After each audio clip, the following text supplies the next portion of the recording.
En el instante en que la cerradura de la puerta principal hizo clic, mi mundo entero se hizo pedazos. Me quedé de pie en el elegante salón de mi hermana, escuchando cómo el taxi se alejaba por la calle. Camila y su marido, Mateo, se habían marchado a su idílico viaje a las Islas Canarias. 7 días de sol y cócteles mientras yo cuidaba de su hija. Me giré con una sonrisa, dispuesta a preguntarle a mi sobrina Sofía qué quería hacer. Quizás podríamos ver una película o leer juntas, como siempre hacíamos. Pero Sofía no estaba buscando su tableta táctil, no estaba escribiendo ningún mensaje para que la aplicación de voz lo leyera en voz alta.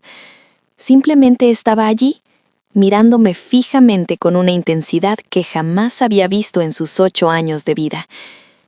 En mi mano derecha sostenía una botella de cristal con un zumo detox de hierbas. Tenía una etiqueta escrita con una caligrafía impecable que decía: «Para mi hermanita querida, recupérate». Camila me la había dado justo antes de cruzar la puerta, insistiendo mucho en que me la bebiera para aliviar el estrés del trabajo. Estuve a punto de desenroscar el tapón cuando de repente Sofía se abalanzó sobre mí. De un manotazo desesperado, golpeó la botella. El cristal se estrelló contra el suelo de mármol, salpicando un líquido espeso y verdoso por todas partes. Y entonces, mi sobrina, la niña que yo creía que había nacido con una mudez incurable, la pequeña que no había emitido un solo sonido desde que era una bebé, abrió la boca. «Tía Isabela, no te bebas eso. Mamá ha planeado algo muy malo para ti». Su voz era clara, perfecta, como si hubiera estado hablando toda su vida. Sentí que la sangre se convertía en hielo dentro de mis venas. Necesito retroceder un poco en el tiempo para que entendáis cómo he llegado a este punto, cómo terminé de pie sobre un charco de zumo envenenado, descubriendo que todo lo que creía saber sobre mi familia era una mentira milimétricamente construida. Pero antes de continuar con esta pesadilla, me gustaría hacer una pequeña pausa. Si esta historia ya te tiene atrapado, por favor, dime en los comentarios desde qué ciudad me estás escuchando en este momento. Me encanta saber hasta dónde ha llegado mi voz. Ahora, dejadme contaros la verdad. Mi nombre es Isabela. Tengo 35 años y trabajo como arquitecta en una firma de renombre en Madrid. Mientras otras personas sueñan con la fama, la atención o las vidas de lujo, yo sueño con estructuras sólidas, cimientos fuertes y planos donde todo encaja perfectamente. Mi psicólogo dice que mi obsesión por la arquitectura es una forma de buscar el control y la estabilidad que mi familia nunca tuvo. Y probablemente tenga razón. Esa mañana de sábado empezó con total normalidad, café en mano y la tranquilidad absoluta de mi piso. Estaba revisando unos planos cuando sonó mi móvil. Era Camila, mi hermana mayor. Solo nos llevamos 5 años, pero a veces parecían 50. Su voz sonaba dulce como la miel, lo cual debería haber sido mi primera señal de alarma. Camila solo usaba ese tono cuando la cámara de su móvil estaba grabando o cuando quería algo de mí. «Isa, cariño, tengo que pedirte un favor enorme», me dijo. Resulta que Mateo y ella habían reservado un viaje de aniversario a las Islas Canarias. 7 días en un resort de lujo, muy romántico, muy de última hora, y necesitaban a alguien que se quedara con Sofía. Por supuesto, dije que sí. Siempre le decía que sí a Camila cuando se trataba de la niña. Adoraba a mi sobrina. Aunque comunicarnos a través de una tablet táctil era a veces agotador, había algo profundamente especial en Sofía. Tenía unos ojos inmensos y observadores que parecían absorberlo todo a su alrededor. Veréis, Sofía nació con una supuesta condición neurológica rara, o al menos esa era la historia que Camila le vendió a todo el mundo. Según ella, los médicos le diagnosticaron un mutismo irreversible cuando la niña tenía 3 años, y no había nada que hacer. Yo nunca lo cuestioné, porque iba a hacerlo. Era mi hermana. Las madres conocen a sus hijos, ¿verdad? Además, yo no estuve muy presente durante los primeros años de Sofía. Acepté la dirección de un gran proyecto de diseño en el extranjero justo después de que ella naciera. Para cuando Sofía cumplió 3 años y se quedó en silencio, Camila ya había construido toda una narrativa a su alrededor. Y no hablo de una narrativa familiar para buscar apoyo, hablo de un negocio muy lucrativo. Camila se había convertido en una influencer bastante conocida en las redes sociales. Su contenido estrella era su papel de madre coraje. Publicaba videos casi diarios sobre los supuestos retos de criar a una hija con necesidades especiales. Escribía largos textos sobre la aceptación, el sacrificio y la lucha incansable. Monetizaba la lástima de sus cientos de miles de seguidores. Recibía patrocinios de marcas, invitaciones a eventos y miles de comentarios alabando su dedicación. Y yo, inmersa en mis planos a miles de kilómetros, me dejé engañar por esa brillante fachada. Regresé a España de forma permanente hace 2 años cuando nuestra madre enfermó de un cáncer fulminante. Nuestro padre había muerto de un infarto años antes, así que sentí que debía volver para ayudar y estar cerca. Cuando mamá finalmente falleció hace 14 meses, dejó un fideicomiso de 1.200.000 euros. Eran los ahorros de toda su vida, el seguro de papá y la venta de algunas propiedades. Las condiciones del testamento eran estrictas. Tanto Camila como yo debíamos firmar conjuntamente cualquier retirada importante de fondos. Mamá era muy lista. Ahora me pregunto si, antes de morir, ella ya sospechaba algo de la oscuridad que habitaba en su hermana mayor. Volvamos a esa fatídica mañana en su perfecta casa de diseño. Camila me recibió en la puerta con un efusivo abrazo, algo totalmente teatral. Estaba impecable, con su maquillaje de revista y el equipaje de diseñador esperando en el vestíbulo. Mateo cargaba las maletas en el taxi sin apenas mirarme. Sudaba frío y parecía al borde de un ataque de nervios, pero él siempre fue un hombre cobarde y asustadizo. No le di importancia. Fue justo antes de salir cuando Camila sacó esa maldita botella de cristal con el jugo detox. «Estás trabajando demasiado, Isa. Bébetelo todo, te relajará los músculos», me ordenó con esa insistencia terciopelada que no admitía un no. Pocos minutos después cerraron la puerta, y yo me quedé ahí, a solas con mi sobrina, viendo cómo mi realidad se desmoronaba por completo al escuchar su voz. Me dejé caer de rodillas junto a los cristales rotos, sin apartar la mirada de mi sobrina. La agarré suavemente por los hombros, sintiendo que me faltaba el aire. «Cariño, ¿puedes hablar?», susurré, incapaz de asimilar lo que estaba viendo. Ella asintió. Había una mezcla de miedo y una inmensa valentía en su pequeña cara. «Siempre he podido, tía Isa, pero mamá me obligó a callar». Y entonces, aquella niña de 8 años me contó una historia que destruyó por completo la imagen que tenía de mi familia.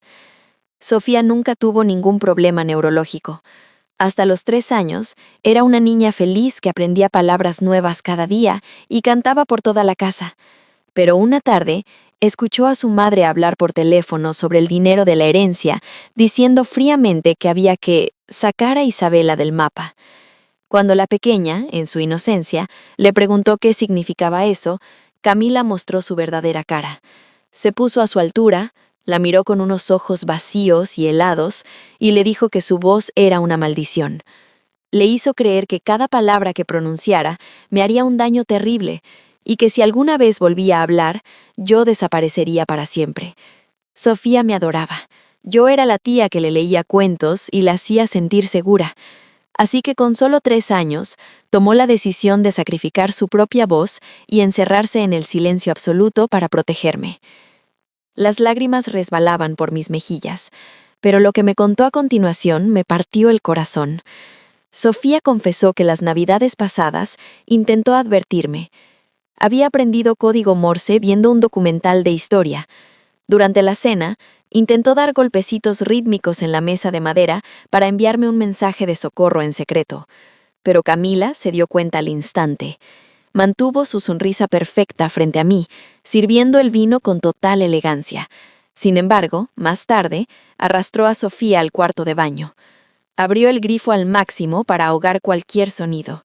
La arrinconó contra los azulejos y con una frialdad aterradora le susurró al oído que si volvía a hacer una sola señal, me enviaría a un lugar donde Sofía jamás volvería a verme. El terror psicológico fue tan brutal que la niña no volvió a atreverse a mover un solo dedo. ¡Qué innueva fui! Qué ciega estuve ante el sufrimiento silencioso de mi propia sobrina. Pero anoche, Sofía escuchó algo desde lo alto de las escaleras que la aterrorizó tanto que supo que el silencio ya no me salvaría. Camila y Mateo no iban a las Islas Canarias. Todo era una farsa monumental. Ese supuesto jugo verde detox que ahora manchaba el suelo estaba cargado de fuertes sedantes y compuestos químicos. Camila no planeaba un final fatal. Era demasiado lista y cobarde para enfrentarse a una acusación de asesinato. Solo quería enviarme a urgencias con una crisis médica severa, dejándome hospitalizada, aturdida e incomunicada por al menos 3 o 4 días. Y mientras yo estaba indefensa en una cama de hospital, mi hermana y su marido conducirían hasta Zaragoza. Ahí, con un notario corrupto que Camila ya había sobornado, usarían documentos con mi firma meticulosamente falsificada para transferir todo el dinero del fideicomiso a una cuenta fantasma. Para cuando yo me recuperara, estaría arruinada, me tacharían de inestable y el rastro del dinero habría desaparecido. Atraje a Sofía hacia mí y la abracé con todas mis fuerzas. Esta niña valiente había cargado con un peso importable durante 5 años. Había visto a su madre mentirle a todo el mundo y cuando de verdad importaba, encontró el coraje para romper sus propias cadenas. «Me has salvado», le susurré contra el pelo, sintiendo cómo se aferra a mi cuello. «Lo sabes, ¿verdad? Me has salvado la vida». Ella me devolvió el abrazo, escondiendo su rostro en mi hombro. «No podía dejar que mamá te hiciera daño, tía Isa. Ya no». Miré el charco verde en el suelo, lleno de cristales rotos. Mis lágrimas se detuvieron de golpe. Algo frío, calculador y extremadamente afilado se instaló en mi pecho. Camila creía que tenía 5 días para robarme todo. Creía que yo estaría postrada en un hospital, demasiado débil para detenerme. Se equivocaba. Se equivocaba por completo. Mi primera reacción no fue llamar a la policía. Como arquitecta, estoy acostumbrada a evaluar los cimientos antes de iniciar cualquier demolición. Necesitaba pruebas irrefutables. Llamé a Elena, una de mis mejores amigas y médica de urgencias en el hospital clínico, y a Diego, un implacable abogado penalista. Ambos llegaron a la casa en menos de 40 minutos. Elena sacó unos guantes de látex y unos tubos de ensayo de su maletín. Recogió cuidadosamente varias muestras del zumo verde esparcido por el suelo. «Llevaré esto al laboratorio esta misma noche», murmuró Elena, negando con la cabeza. «Pero huele a una mezcla letal de relajantes musculares. Quien le da esto a su propia sangre no tiene alma». Mientras tanto, le pregunté a Sofía si sabía dónde escondía su madre los papeles importantes. La niña asintió en silencio y nos guió hasta el elegante despacho de Camila. Señaló un cajón de roble macizo con una cerradura digital. «El código es 0315», dijo Sofía. «¿Cómo lo sabes, pequeña?», preguntó Diego sorprendido. «Nadie le presta atención a la niña que no habla», respondió ella con una tristeza infinita. «Lo vi muchas veces». Introduje el 15 de marzo, la fecha de su aniversario de bodas. El cajón hizo clic y se abrió. Lo que encontramos dentro me revolvió las entrañas. Había formularios de autorización bancaria con mi firma, o al menos algo muy parecido a mi firma. Cualquiera podría haber caído en la trampa, pero como arquitecta, mi ojo está entrenado para la precisión.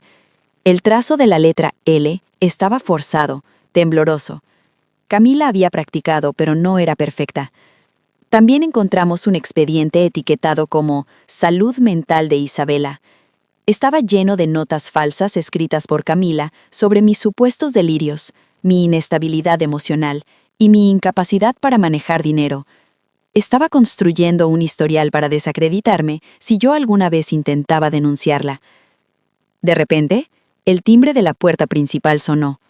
Un segundo después, la pantalla de mi móvil se iluminó. Era un mensaje de mi hermana. «Isa, cariño, le he pedido a nuestra vecina Carmen que pase a ver cómo sigues. Espero que el zumo te haya ayudado a dormir». Mi corazón dio un vuelco. Camila no estaba siendo amable. Había enviado a Carmen como espía para confirmar si el veneno ya había hecho efecto. «Escóndense, rápido», le susurré a Diego y a Elena. Ellos se metieron en el despacho con Sofía y cerraron la puerta sin hacer ruido. Tenía 30 segundos para convertirme en la mejor actriz del mundo. Corrí al cuarto de baño del pasillo. Me eché agua en la cara para simular sudor frío. Me despeiné el cabello, me arrodillé frente al inodoro y abrí la puerta de la entrada desde el telefonillo. «¡Carmen! ¡La puerta está abierta!», grité con una voz débil y temblorosa. Escuché los pasos de la anciana acercándose por el pasillo. Justo cuando asomó la cabeza por la puerta del baño, empecé a fingir unas arcadas violentas. «¡Oh, madre mía, Isabela! ¿Estás bien?», preguntó Carmen. A través del espejo, vi que la vecina tenía su teléfono móvil en la mano, apuntando discretamente hacia mí. Me estaba grabando. «No lo sé, Carmen», gemí, agarrándome el estómago y fingiendo un dolor insoportable. «Creo que algo me ha sentado muy mal. Me duele todo. Apenas puedo mantener los ojos abiertos». «Ay, pobrecilla», dijo la vecina, fingiendo compasión mientras se aseguraba de tener un buen ángulo para el video. «Vuelve a la cama. Yo le diré a Camila que descanse tranquila, que yo te echo un ojo». En cuanto escuché la puerta de la calle cerrarse detrás de ella, me levanté del suelo. Me sequé la cara con una toalla. Mi expresión cambió por completo. Diego salió del despacho, mirándome con una mezcla de asombro y respeto. «Te mereces un Goya por esa actuación, Isabela», dijo con media sonrisa. «El video ya debe estar llegando al teléfono de Camila en este momento», respondí, fría como el hielo. «Ella ahora cree que estoy fuera de combate y que tiene vía libre en Zaragoza». Diego sacó su teléfono y empezó a marcar un número. «Es hora de preparar el comité de bienvenida», dijo el abogado. «Voy a llamar a la Policía Nacional. Esto involucra falsificación, fraude, intento de envenenamiento y abuso psicológico infantil. Tu hermana acaba de cavar su propia tumba». Yo miré a Sofía, que había salido al pasillo y me miraba con esos grandes ojos oscuros. El cebo estaba puesto, la trampa estaba lista. Solo faltaban 3 días para que la presa cayera. Pasé los siguientes 3 días enviando mensajes de texto cada vez más patéticos a mi hermana. Le decía que apenas podía levantarme de la cama, que el médico me había recetado reposo absoluto y que la vecina Carmen me estaba cuidando. Camila respondía con emoticonos de corazones y mensajes llenos de una falsa preocupación que me daban náuseas. Ella estaba convencida de que su plan funcionaba a la perfección, pero no sabía que Diego, mi abogado, había movido cielo y tierra. Llegó el cuarto día, las 10:15 de la mañana. No estaba físicamente en Zaragoza, pero no me iba a perder el espectáculo. Diego había conseguido que la policía instalara una cámara oculta en el despacho del notario corrupto, quien, al verse acorralado por las pruebas, había aceptado colaborar con las autoridades para reducir su propia condena. Sofía, Elena, Diego y yo estábamos sentados en el salón de mi casa, mirando la transmisión en directo a través de un portátil. Vimos a Camila y Mateo entrar por la puerta de cristal del despacho. Mi hermana lucía impecable, llevaba un traje de chaqueta blanco, el pelo perfectamente alisado y una carpeta de cuero bajo el brazo. Caminaba con la arrogancia de quien se cree intocable. Mateo, por el contrario, parecía a punto de desmayarse. Se secaba el sudor de la frente constantemente. Fueron acompañados hasta la sala de juntas. Camila abrió la puerta con una sonrisa triunfal, pero su expresión se congeló de inmediato. Sentado en la cabecera de la mesa, no solo estaba el notario, había un hombre y una mujer vestidos de traje oscuro, con placas de la Policía Nacional colgando de sus cuellos. «Pensaba que esta era una reunión privada», dijo Camila, usando esa voz dulce y manipuladora. La inspectora jefa, una mujer de mirada implacable llamada Morales, se levantó lentamente. «Señora Camila, por favor, tome asiento. Tenemos algunas preguntas sobre la documentación que pretende registrar hoy». A través de la pantalla, vi cómo la mente de mi hermana calculaba sus opciones a la velocidad de la luz. Decidió mantener la farsa. Se sentó, cruzó las piernas y sonrió. La inspectora Morales puso 2 papeles sobre la mesa. A la izquierda, la firma de los formularios de autorización que usted ha traído. A la derecha, la firma real de su hermana Isabela, extraída de sus planos arquitectónicos colegiados. ¿Qué puede explicarme por qué un perito caligráfico afirma que la primera es una falsificación burda? Camila parpadeó, pero no perdió la compostura. Mi hermana tiene una caligrafía muy irregular, mintió con una frialdad pasmosa. Y, francamente, no está bien de la cabeza. Sufre delirios y episodios de paranoia. Yo solo estoy intentando proteger el patrimonio familiar antes de que ella lo despilfarre en uno de sus ataques. En ese momento, el inspector que la acompañaba encendió una pequeña pantalla sobre la mesa. «Es curioso que mencione la salud de su hermana, señora Camilla», dijo el agente, «porque tenemos los resultados toxicológicos del zumo detox que usted le preparó amablemente antes de su supuesto viaje a Canarias. Y antes de contaros cómo se desmoronó su imperio de mentiras, si estáis disfrutando de cómo se hace justicia, no olviden dejar un me gusta y suscribirse al canal. Vuestro apoyo es el motor de estas historias. Ahora, veamos cómo cayó la máscara». La palabra toxicológicos flotó en el aire de la sala de juntas como una sentencia de muerte. Mateo dejó escapar un gemido estrangulado, hundiéndose en su silla, agarrándose la cabeza con ambas manos. Camila se quedó petrificada. El color desapareció de su rostro, dejando atrás una palidez enfermiza.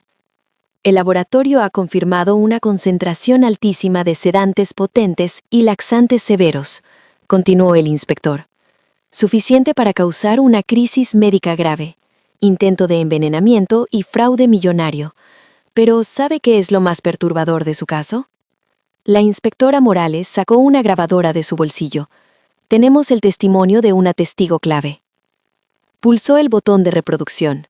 A través de los altavoces, la voz infantil, clara y firme de Sofía, llenó la habitación. Mamá me dijo que si yo volvía a hablar, lastimaría a mi tía Isabela. Me encerró en el baño y me dijo cosas horribles. Me asustó tanto que decidí no volver a usar mi voz nunca más, para salvar a mi tía. Pero el otro día la escuché decir que le daría un zumo con medicinas malas a tía Isa para robarle su dinero. El silencio que siguió a la grabación fue absoluto y ensordecedor. En mi salón, Sofía me apretaba la mano con fuerza, pero no apartaba la vista de la pantalla. Camila miraba la grabadora como si fuera una serpiente venenosa. Su máscara de madre coraje no solo se agrietó, se hizo añicos, revelando el monstruo frío y calculador que se escondía debajo. «Esa no es mi hija», escupió Camila con la voz temblando de pura rabia. «Mi hija es muda. Esto es un montaje de Isabela. Es una loca envidiosa». «Basta ya, Camila», gritó Mateo de repente, poniéndose en pie de un salto. Estaba llorando, aterrado. «Se acabó. Diles la verdad.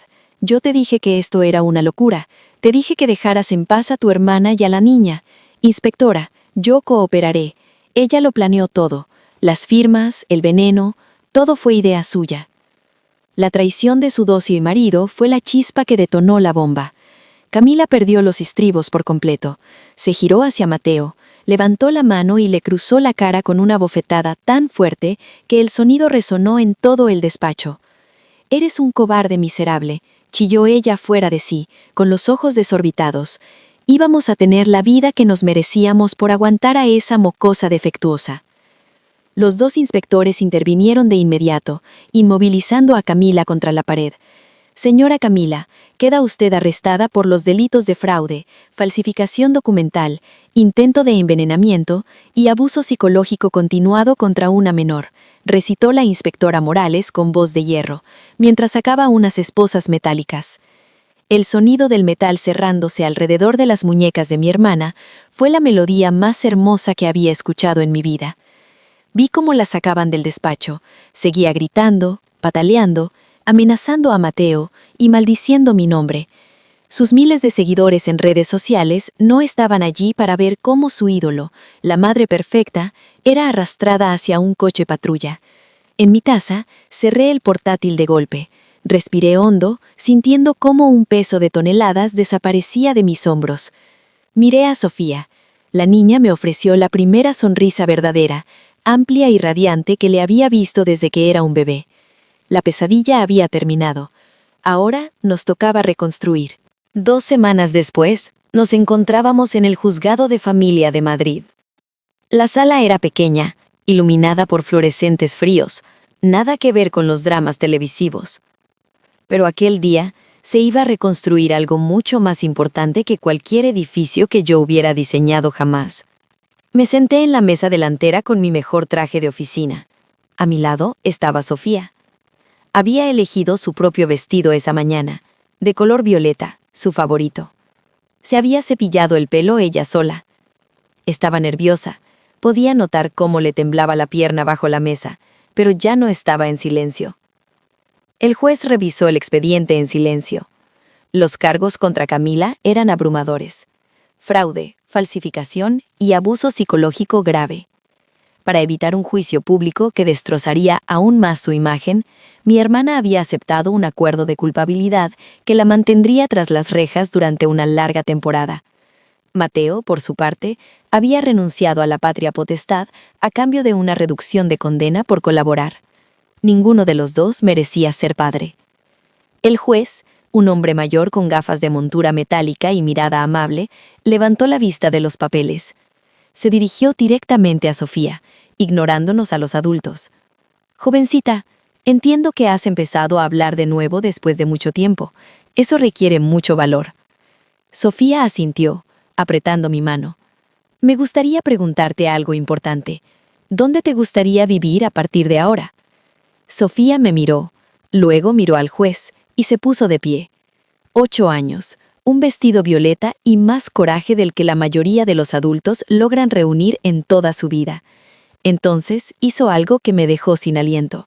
Sacó un papel doblado de su bolsillo y lo desdobló sobre la mesa. Era un dibujo hecho con ceras de colores. No era un dibujo cualquiera, era un plano, un boceto infantil pero detallado de una casa con muros gruesos y ventanas grandes. «Quiero vivir con mi tía Isabela», dijo con voz clara y firme. Señaló el dibujo. «Mi tía es arquitecta. Ella sabe construir cosas que no se caen. Quiero vivir en una casa construida por ella, porque sé que allí dentro nadie me hará daño nunca más». Ella me escuchó incluso cuando yo no podía hablar. Un murmullo de emoción recorrió la sala. Incluso el juez tuvo que aclararse la garganta, visiblemente conmovido. Firmó los papeles con decisión. Custodia permanente concedida a Isabela García. El sonido del mazo golpeando la mesa fue el punto final a 5 años de terror. Esa misma tarde, celebramos nuestra victoria en la terraza de mi piso. No hubo grandes fiestas, solo nosotras dos, tortitas con chocolate y el sol del atardecer. Sofía estaba radiante, parloteando sin parar, pero no me hablaba de dinosaurios ni de muñecas, me hablaba de reformas. «Tía Isa», me dijo con la boca llena, señalando la habitación de invitados, «¿podemos pintar las paredes de azul? Y necesito una mesa grande para dibujar mis planos, como tú». Sonreí, sintiendo una paz que no había experimentado en años. «Podemos hacer lo que tú quieras, cariño. Tú eres la jefa de obra de tu nueva habitación». Ella se rió, una risa limpia, libre. Vendí la casa familiar donde crecimos. Había demasiados recuerdos oscuros entre esas paredes. Usé el dinero para asegurar el futuro de Sofía y para empezar nuestra propia vida, lejos de la sombra de Camila. A veces pienso en mi madre, en cómo protegió mi herencia incluso en su lecho de muerte. Creo que ella sabía, en el fondo, que yo terminaría cuidando de su nieta. Miré a Sofía, que ahora dibujaba concentrada en su cuaderno nuevo. A veces las personas más calladas no son las más débiles, solo están esperando a encontrar a alguien en quien confíen lo suficiente para romper el silencio. Sofía encontró su voz, y yo encontré mi verdadero hogar. Algunas historias tienen finales felices, la nuestra solo acaba de comenzar. Muchas gracias por escuchar esta historia hasta el final. Si te ha emocionado la valentía de Sofía, tengo otra historia increíble esperándote en la pantalla ahora mismo. Haz clic y no te pierdas lo que sucede a continuación. Te prometo que te va a encantar. Muchas gracias a todos los oyentes por acompañarnos en esta historia del canal Su Corazón Oculto. Si este relato ha tocado tu corazón, no olvides darle like y suscribirte para ayudarnos a seguir creando y compartiendo nuevas historias. También te invitamos a dejar tu comentario contándonos qué piensas sobre este caso y desde qué ciudad o país nos estás escuchando. Nos encantará leerte y sentirte cerca. Queremos recordarte que todo el contenido, los personajes, las imágenes y la voz de este video son ficticios y han sido creados con el apoyo de inteligencia artificial durante el proceso de producción. Gracias de corazón por estar aquí con nosotros y hasta la próxima historia.